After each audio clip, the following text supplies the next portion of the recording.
eşq belasına düşmüş gənclərə nə tövsiyə edərdiniz? Quran insana yetərli deyilmi? Hədislərə niyə ehtiyac var? Acısını çekerler. Şer'en nedir? Mesela olabilir ki bir adam şer'en şeriatın icazə vermediği şekilde aşık olur. İnsanların başına gelen ya imtihandır. Allah Teala onların derecesini yükseltmek için, onların günahlarını bağışlamak için edir. Ya da Allah Teala onu bela olarak gönderir, intikam olarak gönderir.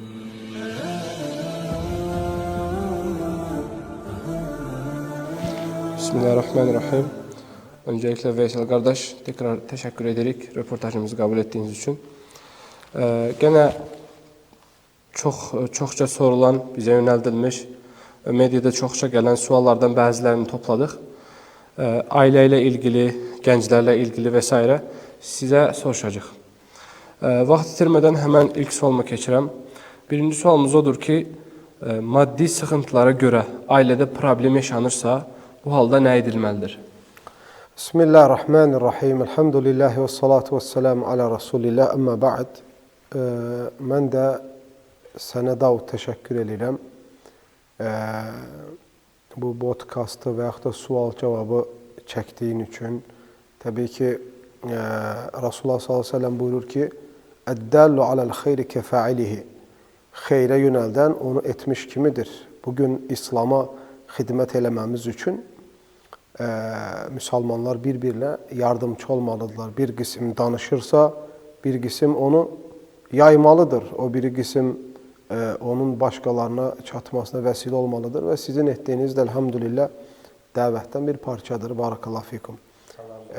Sualın cavabına gəldikdə, bəli, maddiyyətin olmağı, maddi imkanın olması ailənin gözəl şəkildə idarə olmasının vəsilələrindəndir. Təbii ki, hətta Allah Teala Quran-ı Kerimdə evlilik ayəsində buyuranda ki, فَانْكِحُوا مَا طَابَ لَكُمْ مِنَ النِّسَاءِ مَثْنَى وَثُلَاثَ وَرُبَاعَ فَإِنْ خِفْتُمْ أَلَّا تَعْدِلُوا فَوَاحِدَةً أَوْ مَا مَلَكَتْ أَيْمَانُكُمْ. Xoşunuza gələn qadınlardan evlənin, ikisi ilə, üçü ilə, dördü ilə. Əgər ədalətsizlikdən, yəni ədalətsiz olmaqdan qorxarsınızsa, o zaman biri ilə kifayətlənin. Burada ədalət kəlməsinin şərhində elm əhli deyir ki, maddi imkan da bura daxildir. Bir adamın maddi imkanının olması lazımdır ki, hətta evliliyə addım atsın. Çünki evləndiyin insanın yeməyini təmin eləməlisən, içməyini təmin eləməlisən, evini təmin eləməlisən, geyimini təmin eləməlisən və bunların hamısı maddiyyət gərəkdirir. Əsl odur ki, insanın maddi imkanı olmalıdır, ailəsini keçindirməyə ki, hətta ailədə sıxıntılar olmasın. Amma burada doğru başa düşülməsi gərəkən bir şey var ki, biri var həyatda tələb olunan zərurətləri yerinə yetirmək, biri də var komfort və lüks həyat tərzi. Əgər həyatın zərurətinə görə söz-söhbət çıxırsa, məsələ bir ailədə ən zəruri şeyləri ödəmək üçün problem çıxırsa, bu problemlər normal qəbul olunmalıdır. Çünki zəruri ehtiyaclar ödənmədən həyatın davam etməsi mümkün deyil. Amma komfort və lüks uğrunda söz-söhbət çıxırsa, bunun müalicəsi çox çətindir.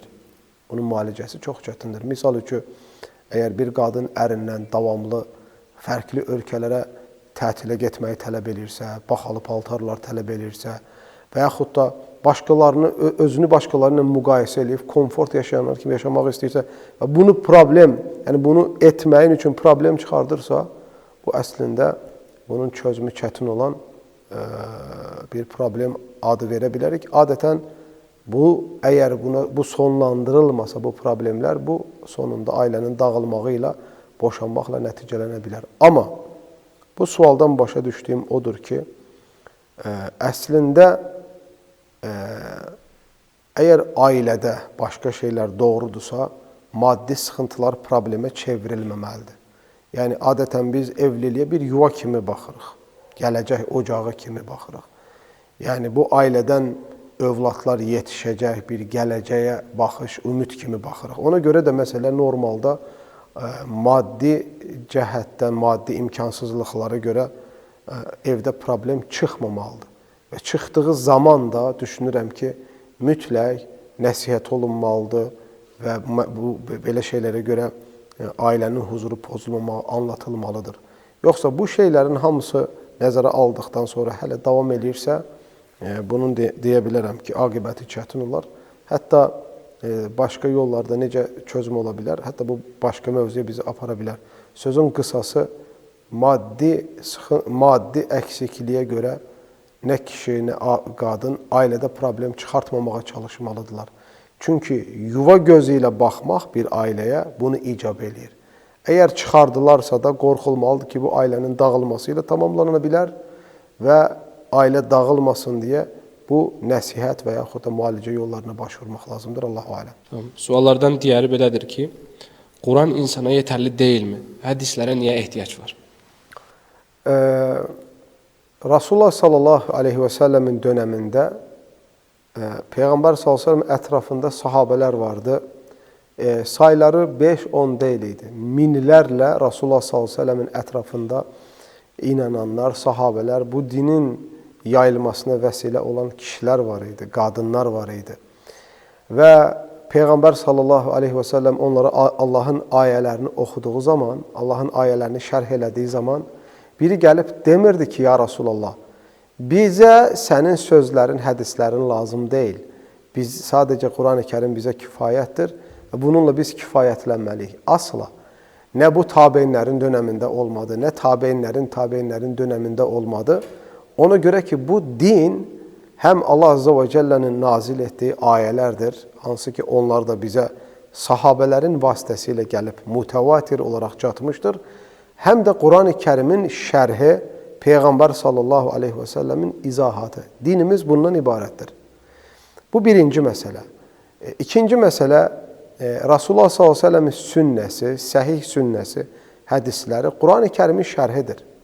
Quran-ı Kərimin içindəki əhkamların bəyanıdır. Dinini istəyən bir müsəlmana, dini ilə maraqlanan bir müsəlmana bu niyə ağır gəlməlidir ki?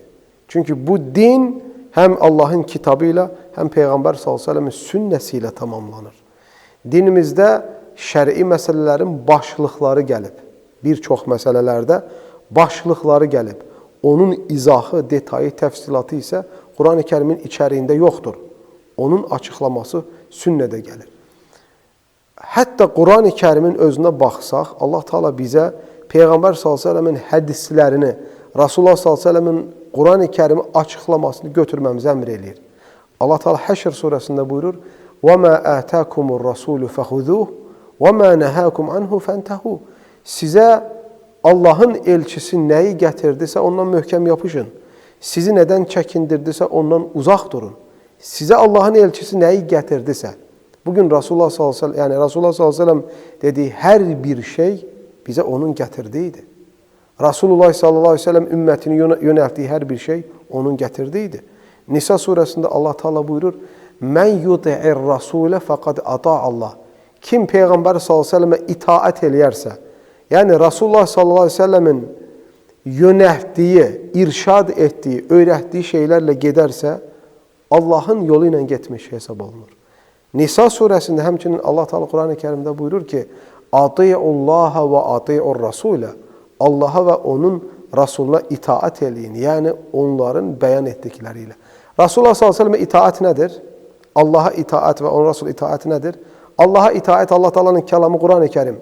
Peyğəmbər s.ə.və itaat isə Peyğəmbər s.ə.v-in Quran-ı Kərimi açıqladığı məsələlərdir. Başqa bir ayədə Allah Teala buyurur: "Və mə yantiqu anil hava in huwa illa vahyun yuha." Rasulullah s.ə.v heç bir şeyi öz istəklərinə uyğun danışmır. Onun danışdığı yalnız ona vəhy yolundandır.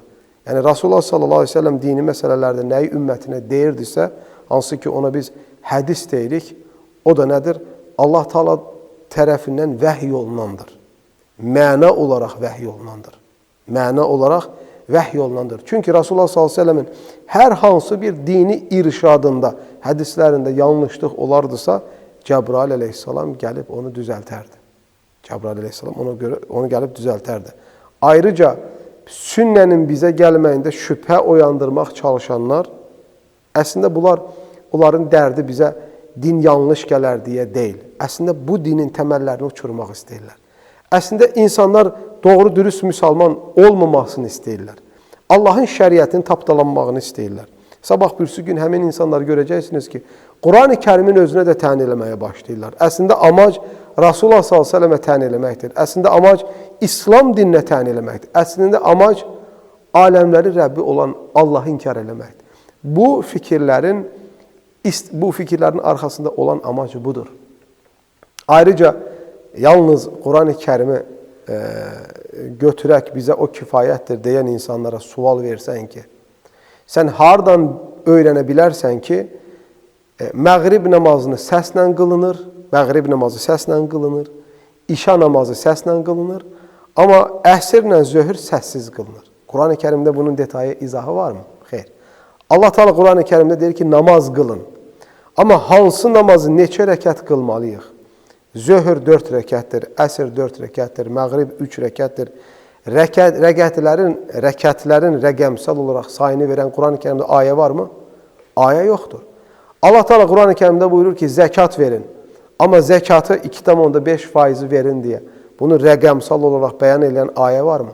Yoxdur. Bugün sünnə lazım deyil, sadəcə Quran-ı Kərimlə gedək demək istəyənlər, əslində namaz qılmayın demək istəyirlər. Əslində zəkat verməyin demək istəyirlər. Orucu pozan məsələlərin detayı varmı Quran-ı Kərimdə? Xeyr, yoxdur. Əslində oruç tutmayın demək istəyirlər. Həccin detayları, təfsilatı, neçə dəfə Kəbənin ətrafına tavaf eləməliyik və s. və s. ki, bir çox əhkamlar, həccin ərkanları və vacibləri, bu detayların Quran-ı Kərimdə varmı? Xeyr. Əslində sünnəni götürməyin, sadəcə Quranla kifayətlənin demək istəyənlər həccə getməyin demək istəyirlər. Və bir çox haramlar, əslində halallar, bir çox məsələlərin şərhləri bunlar səhih sünnədədir. Bugün bizə ayələri kimlər çatdırdısa, 10 dənə mütəvatir olan Quran qiraəti, Quran-ı Kərimin nazil olduğu 7 ərəb ləhcəsi, hansı sahabələr tərəfindən bizə çatdısa, sünnədə onların yolu ilə çatıb əslində. Mütləq şəkildə hər hədis deyilənə biz hədis demirik. Səhih hədisi qəbul etmək üçün elm əhlinin qoyduğu şərtlər var. Bir hədis səhih olmaq üçün 5 şərti özündə daşımalıdır. Hədisin səhih olması üçün qoyulan şərtlər icra olunduğu zaman biz səhih sünnə deyirik. Hədis səhih olduqdan sonra dəlalət baxımından ayə ilə onun arasında bir fərq yoxdur. Çünki ikisi də şübhəsiz bir xətlə bizə çatıbsa, şəri hökmə dəlalət səviyyəsində eynidir. Əhl-i sünnə vəl-cəmaa dəlalət baxımından Quran-ı Kərimlə Peyğəmbər s.ə.v səhih sünnəsinin arasında fərq yoxdur. Hansında bir hökm sabit olarsa, o eynidir, qat'idir. Bir şey sünnədə, səhih sünnədə haramdırsa, aynı Quran-ı Kərimdə gələn haramlarla eynidir səviyyəsi. Dolayısıyla ona görə əhl-i sünnə alimləri, hansı ki, əslində bunlar özlərinə Quranilər deyirlər, Quranla kifayət eləyək deyəni, əslində bunlar Quranilər deyil. Əslində bunlar Allahın kitabının düşmənləridir. Əslində bunlar Quran-ı Kərimin düşmənləridir. Əslində bunlar İslam dininin düşmənləridir. Muhammed sallallahu aleyhi və səlləmin düşmənləridir. Sahabələrin düşmənidir əslində. Sadəcə bunu açıq dillə ifadə edə bilmirlər. Bunu dolaylı yollarla İslam dininə düşmənçilik eləyirlər. Ona görə də Peyğəmbər sallallahu aleyhi və səlləm 1400 il qabaq əslində buna işarət etmişdir. Buyurmuşdur ki, siz elələrini görəcəksiniz ki, yumuşaq divanların üstündə oturub, bizə sadəcə Allahın kitabı yetir, orada nəyi halal gördük, halal olsun, nəyi haram gördüksə onunla kifayətlənər, deyənlər görəcəksiniz, deyə Rasulullah s.ə.v daha öncə onlar haqqında bizlərə bildirmişdir. Ona görə elm əhlinin, əhl-i sünnə alimlərinin fətvalarına baxsaq görərik ki, sünnəni tamamı şəkildə inkar eləyənləri İslam dairəsindən çıxardırlar.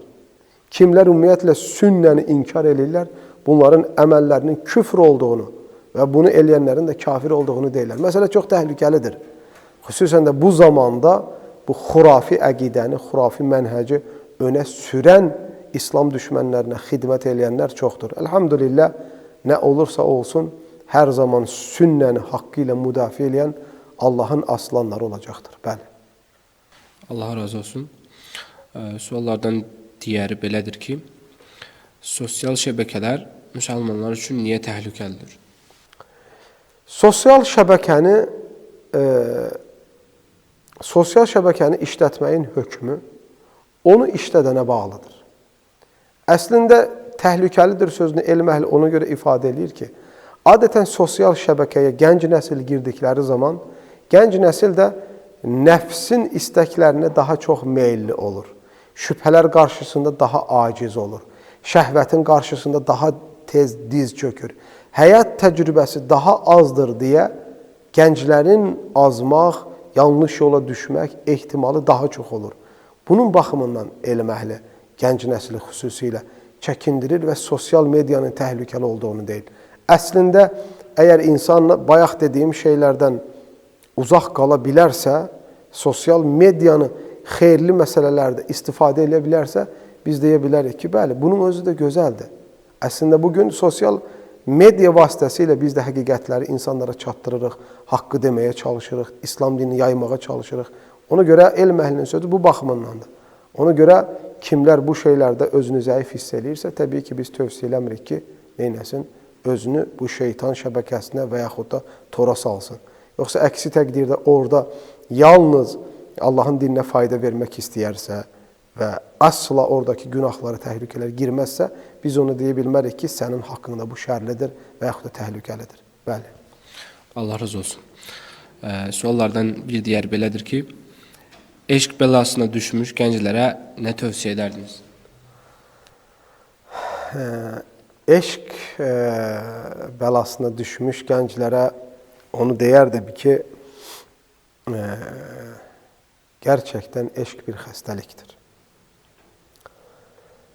İbn-i Qayyim rahimehullah Tıbb-ı Nəbəvi kitabında eşqin qəlb xəstəliyi olduğunu ifadə edir. Və boş qəlblərdə bu baş verdiyini vurğulayır. O qəlblər ki, boşdur, Allah sevgisi ilə dolu deyil, din sevgisi ilə dolu deyil, haqq, həqiqət sevgisi ilə dolu deyil, boşluq var. Bax, bu qəlblər eşq xəstəliyinə düşməyə daha yaxındır, daha çox ehtimal var və yaxud da eşq xəstəliyinə bu qəlblər düşür.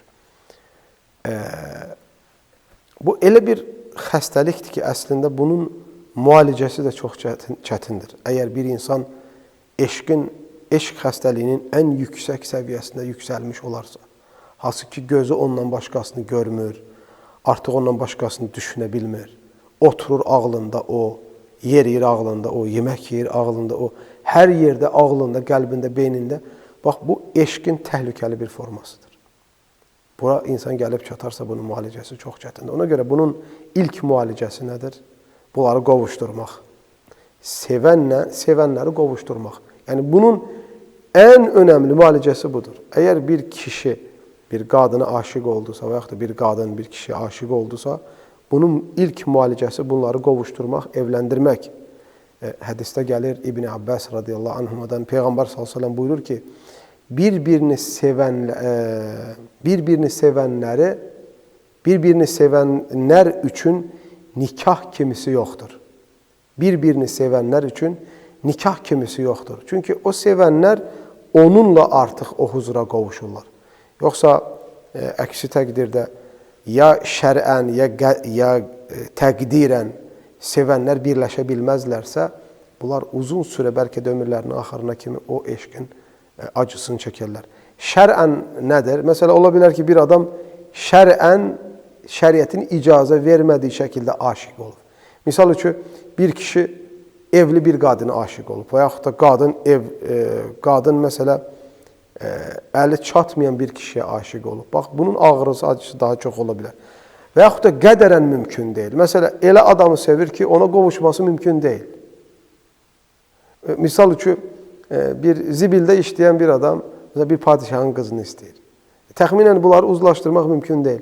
Bax, bu müalicəsi çətin olan eşqə düşməyin və yaxud da belə deyil, müalicəsi çətin, yəni həll olunması çətin olan eşqə düşməyin müalicəsi çox çətindir. Dolayısıyla eşq xəstəliyinə düşənlərə bunu tövsiyə eləyərdim ki, imkan varsa evlənin. Ən gözəl yolu sevdiyinlə evlən. Bunun bir yolunu tap, evlən. İkincisi, əgər evlənməyin mümkün deyilsə, o sevdiyin, aşiq olduğun insandan uzaq qalmağa çalış. Onu görməməyə, onun haqqında bilgi almamağa, onun haqqında hər hansı bir məlumat öyrənməməyə çalış ki, hətta bu eşq xəstəliyindən qurtarasan. Yollardan biri həmçinin görsən ki, yəni bunu İbn-i Qayyim rahimehullah tövsiyə edir. Görsən ki, heç bir başqa yolu yoxdur, yenə qəlbindən çıxarda bilmirsən, onun haqqında xoşa gəlməyən şeyləri düşün. Məsələn, belə deyə, pis zənnini demək istəmirəm. Əslində onda olub da gözəl olmayan şeyləri görməyə çalış ki, bəlkə də bir təhər ondan nifrət eləməklə çəkinə biləsən. Allah Teala kömək olsun. Allah razı olsun. Digər sual belədir ki, ailə böyüklərinin uşaqlarının evliliyinə aşırı qarışması və ya zorla evləndirməsi icazəlidirmi? Ümumiyyətlə, istər qadın tərəfi olsun, istər kişi tərəfi olsun, evlənən insanların həyatına valideynlər müdaxilə etməməlidir. Çünki əslində çox zamanlar müdaxilə etmək boşanmağın səbəblərindəndir, boşanmağın vəsilələrindəndir.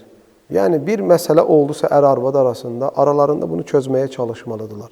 Nə qədər məsələlər valideynlərə sirayət eləyir, o qədər o məsələnin çözümü çətinləşir. Çünki ortada pərdə yırtılır, ortada üz açılır, ortada fərqli fikirlər, rəylər ortaya girir, bəlkə də çıxışılmaz bir vəziyyətə gəlinib çıxardılır. Ona görə əksər hallarda valideynlərin kişi tərəfi olsun, qadın tərəfi olsun, fərq etməz. Ər-arvad arasında olan şeylərə müdaxilə etmələri daha da məsələni gərginləşdirir və bəlkə də axırda boşanmağa aparıb çıxardır. Ona görə valideynlər maksimum dərəcədə müdaxilə etməməyə çalışmalıdırlar. Hər iki tərəf də sən oğluna, o birisi qızına öğüt nəsihət verməlidir ki, məsələni siz aranızda saxlayın, başqalarına sirayət etdirməyin. Bu şəkildə tərbiyə olunmalıdırlar. Valideynlər çıxışılmaz bir vəziyyətdə sadəcə müdaxilə edə bilərlər, o da həll üçün. Bu da bir sınırda sınırlanmalıdır, bəli. Cavabınız üçün təşəkkürlər, Allah razı olsun. Sual əslində belə idi ki, yəni ailə böyüklərinin uşaqların kimlə evlənəcəyinə aşırı dərəcədə qarışması və ya zorla evləndirməsi icazəlidirmi? Tabii ki, valideynlər istər qadın olsun, istər kişi olsun, İslam dinində zorla sevmədiyi biri ilə evləndirmək bəyənilmir. Hətta icazəli deyil. Nəyə görə icazəli deyil? Çünki sən bir növ evləndirdiyinin gələcəyini təhlükəyə atırsan. Xüsusən də evləndirdiyin ağlı kəsən rüşd yaşındadırsa, xeyri şərdən ayrı eləyə bilirsə, sevmədiyi biri ilə evləndirdikdən sonra sən onu necə sevməyini gözləyə bilərsən ki? Sabah bir gün onunla necə qaynayıb qarışacağına garanti verə bilərsən ki? Və ayrıca insan öz övladını bədbəxt etməməyə çalışmalıdır. Ona görə Peyğəmbər s.ə.v nə deyir? Evlənmədən öncə evləndiyini gör, deyir Peyğəmbər s.ə.v. Deyir, get gör, get bax. Çünki bəyənmək sevməyin vəsilələrindəndir. Sevmək isə ailənin davam etməsinin vəsilələrindəndir. Ona görə evləndirmək məsələlərində mütləq valideynlər həris olmalıdır ki, övladlarının bu şeydə istəyi, razılığı olsun. Bəli. Allah razı olsun. Suallardan digəri belədir ki, Allah niyə dünyada müsəlmanlara qarşı zülmə izin verir? Niyə insanların acı çəkməsinə izin verir? Əslində bu geniş izah olunması məsələlərdəndir. Allah Teala haşa, Allah nə insanlara, nə iman əhlinə, nə də kiməsə Allah Teala zülm eləmir. Allah Teala Quran-ı Kərimdə buyurur ki, وَمَا أَصَابَكُمْ مِنْ مُصِيبَ فَبِمَا كَسَبَتْ أَيْدِيكُمْ Başınıza gələn müsibətlər əllərinizlə etdiklərinizin ucubatındandır, onun səbəbi ilədir. Genel olaraq insanların başına gələn ya imtihandır, Allah Teala onların dərəcəsini yüksəltmək üçün, onların günahlarını bağışlamaq üçün edir, ya da Allah Teala onu bəla olaraq göndərir, intiqam olaraq göndərir. Əgər salih insanlardırsa, onların başına gələnlər bir imtihandır. Əgər facir, fasıq, dinsiz, imansız, Allahın düşmənləridirsə, onların başına gələn Allah Teala'nın intiqam və müsibətidir. Bunu belə başa düşmək lazım. İkincisi, Allah etdiklərindən sorğuya çəkilməz. Allah Teala yarattıklarını sorguya çeker. Biz bir yerde bir hadisə olursa ona müdaxilə etməmiz Allahı sanki Allah yardım etmirmiş kimi belə bir tavır qoysa Allahın içine qarışmış kimi görünə bilərik. Üçüncü hikmətlərdən Allah Azze ve Celle bəzən yer üzündə müharibələrə, yer üzündə acılığa, xəstəliklərə müsaade edir ki, insanlar dönsün deyə. İnsanlar Allah'a dönsün deyə. İnsanlar ayılsın deyə. Adicə bugün müsəlmanların başına gələn müsibətlərə baxsaq, Allah Azze ve Celle əslində bu müsibətlərin çıxış yolunu bizə göstərib. Allah Teala bu Quran-ı Kerimdə bir neçə də ifadə edib ki, əgər siz Allah'a dürüst inansanız, əgər siz tövhidi qorusanız, əgər Allahın şəriətini tapdalamayıb həyatınızı onun göndərdiyi kitabla, qanunlarla uygulasanız, Allah sizə yardım edəcək. Allah sizi düşmənə təslim eləməyəcək. وَلَنْ يَجْعَلَ اللّٰهُ لِلْكَافِرِينَ عَلَى الْمُؤْمِنِينَ سَب۪يلًا Allah kafirləri müsəlmanın üzərində sultan eləməyəcək. Və Allah Teala verdiyi vədə sadiq olandır hər zaman. Amma biz baxırıq, bugün əgər zülümlərə məruz qalırıqsa, demək ki, biz bugün doğru mümin ola bilmirik, doğru müsəlman ola bilmirik. Allah Teala'nın bizdən tələb elədiyi şəkildə ola bilmirik və ona görə də Allah bizə bu zilləti yaşadır. Bunun müxtəlif səbəbləri də ola bilər. Önemli olan odur ki, Allah'ın bildiği bir hikmət var, ona inanmalıyıq. Allah Teala yardım eləsin. Bəli. Amin. Allah razı olsun. Diğer sualımız belədir ki, həyat yoldaşını sevmək istəyib də sevəməyən insanlara nə tövsiyə edərdiniz? Həyat yoldaşını sevmək istəyib, amma sevə bilməyən insanlar var. Bunu qəbul etməmiz lazımdır. Şəxsən mən bu sualı mənə verən fərdlər xatırlayıram. Hətta bu yaxınlarda yenə vermişdilər. Bəli, bu ola bilər. Çünki əslində evlilikdən həmən sonra insanların bir-birini sevə bilməməsi normaldır. Çünki sevgi qazanılır, sevgi tələb olunmur. Yəni bir adama sən de ki, məni sev, o da həmən hay deyib səni sevdi. Sevgi belə olan bir şey deyil. Sevgi qazanılır. Sevgini qazanmaq üçün gərək səmimi olasan. Ki, insanın sevilməsinin səbəblərindən biri insanın səmimi olmasıdır. İnsanın dürüst olmasıdır. İnsanın cana yaxın olmasıdır. İnsanın insanlığı ayaq üstə tutan sifətləri daşımasıdır. Bax, bu şeylər səni sevdirə bilər. Sevdirən şeylərdən biri də fədakarlıqdır. Qayğıkeşlikdir. Təqdir etməkdir. Və bunların hamısı insanı sevdirir. Zamanla insanlar bir-birini bu şeyləri önə alaraq sevə bilərlər. Amma həmən sevməyə bilərlər. Amma bu şeylər ola da insan sevilməyə bilər. Xüsusən də ər-arvad arasında bir-birini sevmək istəyirlərsə, amma sevə bilmirlərsə, mən onlara bu tövsiyə eləyərdim ki, əgər həyat yoldaşınızı sevmək istəyirsinizsə, istər qadın olsun, istər kişi olsun, onlarda olan gözəllikləri çox görməyə çalışın. Həyat yoldaşında olan gözəllikləri davamlı şəkildə göz önündə bulundurmağa çalış. Yəni, hər hansı bir yanlış görəndə, bir xəta görəndə onu şişirtməməyə çalış. Onu gözünün önündə bulundurub, onun yaxşılıqlarını göz ardına etməməyə çalış. Çünki bəzən şeytan burada böyük rol oynayır. Məsələn, yoldaşın bir yanlışa yol verdisə, bir haqqına girdisə, bir xəta elədisə, sürəkli onu gözünün önündə tutur və bu da səni nə edir? Vadar eləyir onu sevməməyə. Hər dəfə gözünün qabağına o gəlir. Ona görə Peyğəmbər s.ə.v nə deyir? Həyat yoldaşınızdan bir şeydən nifrət etdinizsə, o zaman o nifrət sizdə şişməsin, böyüməsin deyə onun yaxşı xislətlərinə də baxın. Məsələn, ola bilər ki, yəni yoldaşın təmiz deyil. Amma gözəl xasiyyətlərindən birinə vəfalıdır, sadiqdir, səni sevir, sənin üçün fədakardır. Sən sadəcə onun pintiliyinə və yaxud da belə biraz yumuşaq deyim, natəmizliyinə baxaraq davamlı onu belə tənqid eləməyə həris olma. Çünki onda elə gözəl şeylər var ki, bir çoxlarında yoxdur. Və yaxud da bunun başqa bir tərəfi var. Ola bilsin ki, biraz yoldaşın kibirlidir və yaxud da dili biraz acıdır. Amma sənə vəfalıdır. Amma sənə qayğıkeşdir. Amma sənin üçün hər zaman fədakarlıq eləməyə hazırdır. O şeyləri gör. Ona görə biz həyat yoldaşlarımızda ancaq yaxşı şeyləri görməyə çalışarıqsa, bu bizi bir-birimizə bağlayar və sevdirər. O şeylərin də, o gözəl olmayan şeylərin də üstünü örtə bilmək gücümüz, potensialımız, qabiliyyətimiz ola bilər. Və həyat ümumiyyətlə bu şəkildə baxış olmalıdır. Çünki belə baxılmasa nə olar? Sevgi də azalar, ailədə söz-söhbət də çox olar. Sonra hər bir tənqiddə bir-birlərinin evlərinin üzünə çəkmək də olar. Və bu da Allah qorusun, yəni yaxşı şeylər aparmaz, bəli. Allah razı olsun. Suallardan, çox önəmli suallardan biri belədir ki, ətrafında dostluq eləyə biləcəyin salih bir insan yoxdursa, insan nə etməlidir? Təbii ki, həyatımızda bizə ən çox təsir eləyən şeylərdən biri həyatımızda olan dostlarımızdır. Yaxşı dost insanı yaxşı eləyir, Allahın izni ilə. Pis dost isə insanı pisləşdirir, pis eləyir.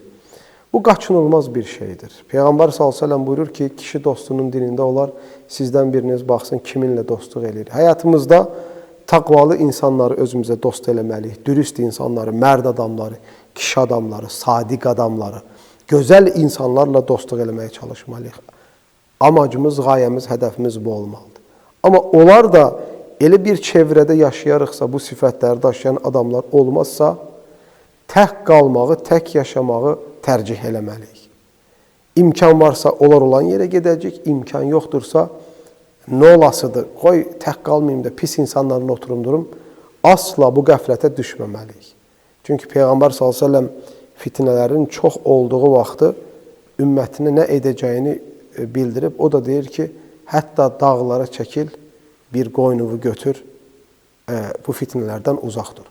Ona görə həris ol, gözəl dostların olsun. Yoxdursa onları gedib tapmağa çalış. O da mümkün deyirsə, pis insanlara qarışmaqdansa tək qalmağı tərcih elə. Bəli. Allah razı olsun. Dini yeni qəbul etmiş bəzi gənc qardaşlarının axılını bulandıran suallardan biri də belədir ki, madəm ki Allah ol deyir və olur, Allahın mələkləri nəyə ehtiyacı var? Mələkləri niyə yaradıb?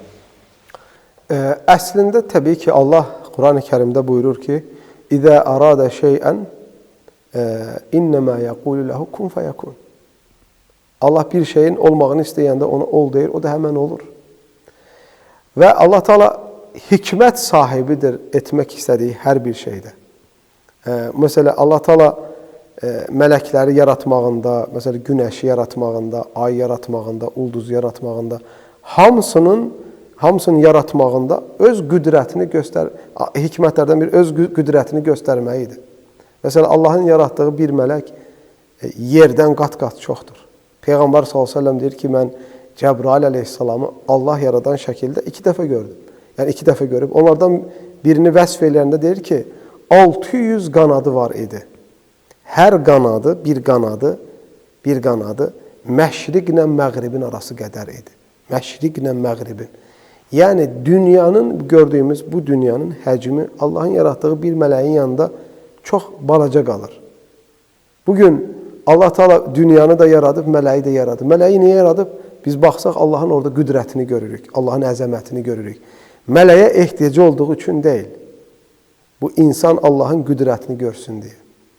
O qədər Allahın yaratdığı məxluqlar var. Allah onlara ehtiyacı var deyə yaratmayıb. Onların bəzilərini insanın ehtiyacı var deyə yaradıb. Bəzilərini yaratmaqda Allah öz əzəmətini quluna göstərmək istəyib. Bu da hikmətlər çoxdur, bəli.